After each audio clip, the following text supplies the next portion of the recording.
સુરત સહિત જિલ્લામાં આવેલી શાળાઓમાં ફાયર એનઓસીને લઈ અને સુરત ડીઈઓ દ્વારા ઝુંબેશ શરૂ કરવામાં આવી। ધોરણ 10 અને 12ની માર્કશીટ લેવા આવનાર તમામ શાળાના સંચાલકોને કડક સૂચના આપવામાં આવી। ફાયર એનઓસી અને મોકડ્રીલ અંગેનો રિપોર્ટ લઈ અને આવવા માટેની કડક સૂચના। સુરત ડીઈઓ દ્વારા સોમવારે એક પરિપત્ર પણ જાહેર કરાયો છે। માર્કશીટ લેવા આવનારી શાળાઓને ફાયર એનઓસી સાથે હાજર રહેવાનો આદેશ અપાયો। હાઈકોર્ટ દ્વારા અપાયેલી સૂચનાઓને પગલે શિક્ષણ વિભાગોએ તમામ ડીઈઓ પાસેથી ફાયર એનઓસી અંગેનો રિપોર્ટ મંગાવ્યો હતો, જેના આધારે સુરત ડીઈઓ દ્વારા તપાસ હાથ ધરવામાં આવી છે, જેમાં સુરત શહેરની 24 અને ગ્રામ્યની 44 જેટલી શાળાઓ પાસે ફાયર એનઓસી જ ન હોવાનું સામે આવ્યું છે, જેના પગલે સુરત સહિત જિલ્લાઓમાં ડીઈઓ દ્વારા શાળાઓને ₹10,000નો દંડ પણ ફટકારવામાં આવ્યો હતો। સુરત જિલ્લાની અંદર આવેલી 254 જેટલી શાળાઓને આજરોજ વિજ્ઞાન પ્રવાહની માર્કશીટનું વિતરણ કરવામાં આવ્યું છે।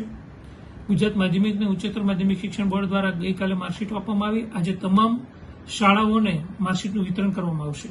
ત્યારે માર્કશીટનું વિતરણ કરવા જ્યારે કર્મચારી આવે છે માર્કશીટ લેવા માટે, ત્યારે આ કર્મચારી સાથે શાળાનું ફાયર એનઓસી, આ ઉપરાંત તમામ સ્ટાફને ફાયર અંગેની તાલીમ આપી ચૂકવામાં આવી છે તે અંગેનું પ્રમાણપત્ર અને મોકડ્રીલ વર્ષ 2024-25માં મોકડ્રીલ શાળાની અંદર વિદ્યાર્થીઓ માટે કરવામાં આવી હતી તે અંગે અને વર્ષ 2025-26ની અંદર પણ તમામ વિદ્યાર્થીઓ માટે મોકડ્રીલ કરવામાં આવશે એ અંગેની બાંહેધરી તમામ શાળાઓ પાસે મેળવવામાં આવી છે, જેથી કરીને વિદ્યાર્થીઓની સેફટીને ધ્યાનમાં રાખી આ નિર્ણય કરવામાં આવ્યો છે, જેથી કરીને તમામ શાળાઓ પોતાની ફાયર એનઓસી જે છે એ પણ સાથે જમા કરાવશે, જેથી કરીને શાળાની અંદર જો ફાયર એનઓસી રિન્યુ કરવાની બાકી હોય તો જે ઝડપથી અત્યારે હાલ વેકેશનના સમયગાળામાં એ પ્રોસેસ પૂરી કરશે, જેથી કરીને વિદ્યાર્થીઓની સેફટીને ધ્યાનમાં રાખી આ પગલું લેવામાં આવ્યું છે। સર, સ્કૂલ જિલ્લા અને શહેરની કેટલી એનઓસી નથી તેને કઈ રીતે કમિટી? સુરત મહાનગરપાલિકાની અંદર આવી 23 જેટલી શાળાઓની અંદર ફાયર એનઓસી રજૂ ન કરી હોવાથી આ તમામ શાળાઓની માન્યતા રદ કરવા માટેની કમિટી બનાવવામાં આવી છે। આ કમિટીની અંદર 5 સભ્યો હોય છે,